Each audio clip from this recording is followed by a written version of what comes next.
Covid महामारीको बीचमा कोभिडको प्रतिबन्ध हुँदाहुँदै पनि हामी भारतीय गोर्खा भूतपूर्व सैनिक तथा अर्धसैनिक सङ्गठनका केही सदस्यहरू एउटा सानो रेस्टुरेन्टमा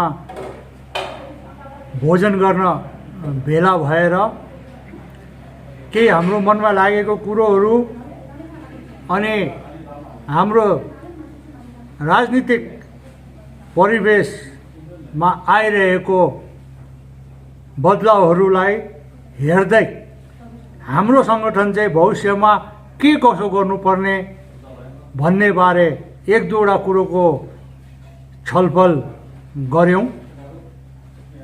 आज विशेष गरी हामी तीनवटा बुन्दा लिएर हामी भेट गरेको थियौँ। पहिलो, दार्जिलिङको बदलिँदो राजनीतिक परिवेशमा हाम्रो सैनिक सङ्गठनले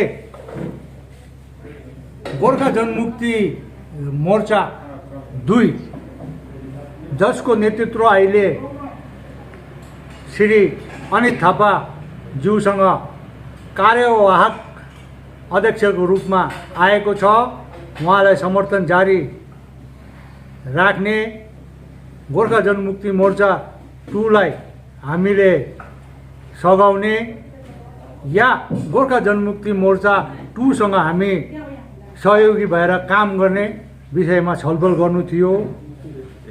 दूसरा, हाम्रो सैनिक सङ्गठनलाई औपचारिक रूपमा रेजिस्ट्रेसन गर्नुपर्ने छ, त्यस विषयमा हामीले हाम्रो भारतीय गोर्खा भूतपूर्व सैनिक तथा अर्धसैनिक सङ्गठनलाई पिपल रिप्रेजेन्टेसन एक्टमा एउटा राजनीतिक एकाइको रूपमा रेजिस्टर गर्ने या सोसाइटी एक्टको अनुसारमा एउटा एसोसिएसनको रूपमा रेजिस्ट्रेसन प्रक्रियालाई अगाडि बढाउनको लागि हाम्रो कार्यकर्ताहरू पनि मनोनित गरियो। सबैभन्दा प्रथम कुरो, हामी 15-16 जना जो केन्द्रीय समितिको सदस्यहरू थियौँ, सबैले हाम्रो सङ्गठनलाई पिपल रिप्रेजेन्टेसन एक्टमा राजनीतिक एकाइको रूपमा पोलिटिकल युनिटको रूपमा रेजिस्टर गर्ने एउटा सर्वसम्मतिले निर्णय लियौँ। अब हाम्रो सङ्गठन एउटा राजनीतिक एकाइ बनाउने हामीले निर्णय लिएपछि हामीले गोर्खा जनमुक्ति मोर्चा 2 पार्टीसँग साँठगाँठ गर्दा एउटा सहयोगी दलको रूपमा हामी उहाँसँग संलग्न हुनेछौँ। गोर्खा जनमुक्ति मोर्चा 2 पार्टीलाई हाम्रो सैनिक सङ्गठनको समर्थन छ। श्री अनित थापाज्यूलाई हाम्रो समर्थन छ अनि हाम्रो सदस्य वर्गले एउटा शिष्टमण्डल श्री अनित थापा ज्यूकोमा गएर भेटघाट गर्ने। अहिलेसम्म हाम्रो सैनिक सङ्गठनले गोर्खा जनमुक्ति मोर्चा 2 सँग के कसो गर्यो, कहाँ हाम्रो सहयोग पुग्यो, कहाँ हाम्रो भुलचुक भयो, त्यसबारेमा बात गर्ने अनि भविष्यमा हामी सहयोगी पार्टीको रूपमा उहाँहरूसँग काम गर्दाखेरि कसरी अगाडि बढ्ने त्यसको बारेमा पनि छलफल गरेर एउटा औपचारिक फैसला लिने हामीले निर्णय लियौँ। भारतीय गोर्खा भूतपूर्व सैनिक तथा अर्धसैनिक सङ्गठन एउटा राजनीतिक एकाइको रूपमा पोलिटिकल युनिटको रूपमा हामीले रेजिस्टर गर्ने निर्णय लियौँ। यो निर्णयको साथमा हामी गोर्खा जनमुक्ति मोर्चा 2 को भारतीय सङ्गठन रहन सक्दैनौँ। त्यसले गर्दा हामी गोर्खा जनमुक्ति मोर्चा 2 अनि गोर्खा जनमुक्ति मोर्चा 2 का कार्यवाहक अध्यक्ष श्री अनित थापा,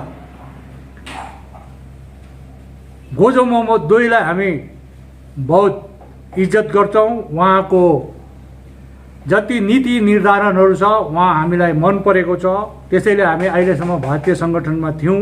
अनि श्री अनित थापाज्यू अहिले हाम्रो पहाडको सबैभन्दा सर्वश्रेष्ठ नेताको रूपमा पछिल्लो 2 सालमा उब्रेर आउनुभएको छ।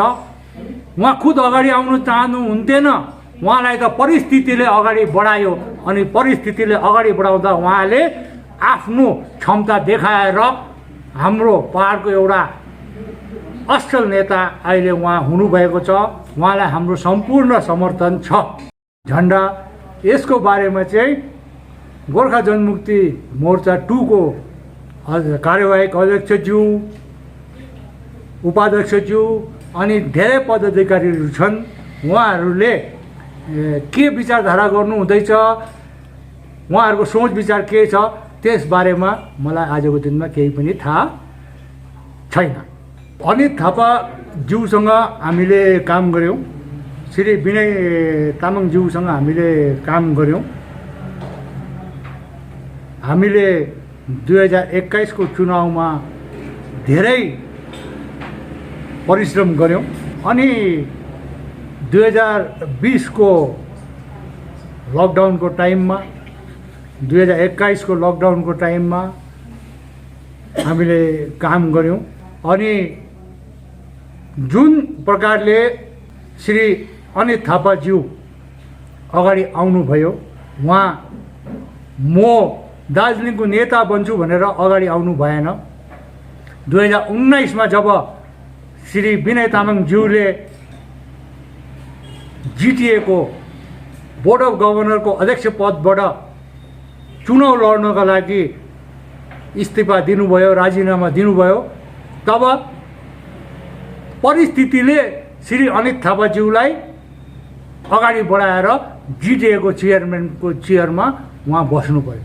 जुन प्रकारले उहाँले काम गर्नुभयो त्यो हामीले जमिनी तौरमा देखेको छौँ, हेरेको छौँ।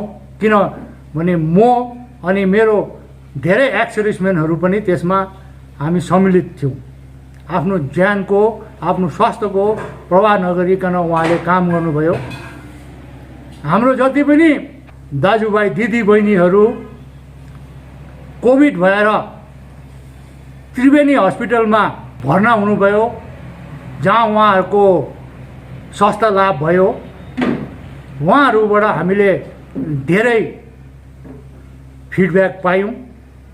अनि यो सबै धेरै कुराहरू विचार गर्दा अहिले अब जुन घटना भयो गोर्खा जनमुक्ति मोर्चा 2 मा, जसमा अध्यक्षज्यू खुदले अध्यक्षको पदबाट पार्टीको साधारण सदस्यताबाट पनि राजीनामा दिनुभयो, त्यस बेला पनि हाम्रो श्री अनित थापाज्यूले एउटा एकदमै परिपक्व व्यक्तिको रूपमा आफ्नो परिचय अगाडि दिनुभयो। उहाँले भन्नुभयो, श्री विनय तामाङ दाजुले यो पार्टीको लागि धेरै काम गर्नुभएको छ, नयाँ सोच र नयाँ विचारको विचारधारा श्री विनय तामाङज्यूले नै दिनुभएको हो।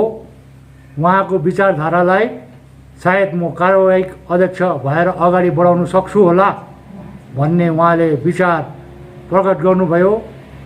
त्यसरी नै हिजो या अस्तिको दिन मात्रै मैले फेरि एउटा समाचार पत्रमा पढेको थिएँ, यदि विनय दाजु हामी माझमा आएर काम गर्नु चाहन्छ भने म विनय दाजुसँग काम गर्नु तयार छु। एकदमै ठुलो गुण उहाँको यो छ, कुनै पनि समय कुनै पनि जग्गामा उहाँलाई कसैले पनि एप्रोच गर्नु सक्नुहुन्छ अनि उहाँकोबाट सिधा बात यो अहिले हुनु सक्दैन या म गरिदिइहाल्छु या 1-2 दिन पर्खिनुहोस् भनेर उहाँले राम्रोसँग बातचित गर्नुहुन्छ, जो कि एउटा नेताको लागि ठुलो क्वालिटी हो। अनि यो सबै कुरो देख्दाखेरि अनि एउटा सायद मनभित्रबाट कतिवटा कुरो हामीले शब्दमा भन्न सकिन्न होला। एउटा ओभरअल इम्प्रेसन जो मेरो मनमा बसेको छ अनि हाम्रो भारतीय गोर्खा भूतपूर्व सैनिक तथा अर्धसैनिक सङ्गठनको सदस्यहरूको बिचमा पसेको छ। हाम्रो श्री अनित थापा ज्यू चाहिँ हाम्रो पहाडको धेरै दिन बादमा एउटा भरपर्दो नेता हाम्रो सामने आउनु भएको छ। उहाँलाई हामीले सहयोग गर्नुपर्छ, उहाँलाई हामीले समर्थन गर्नुपर्छ। त्यसैमा हाम्रो दार्जिलिङ पहाडको उन्नति भएर जानेछ।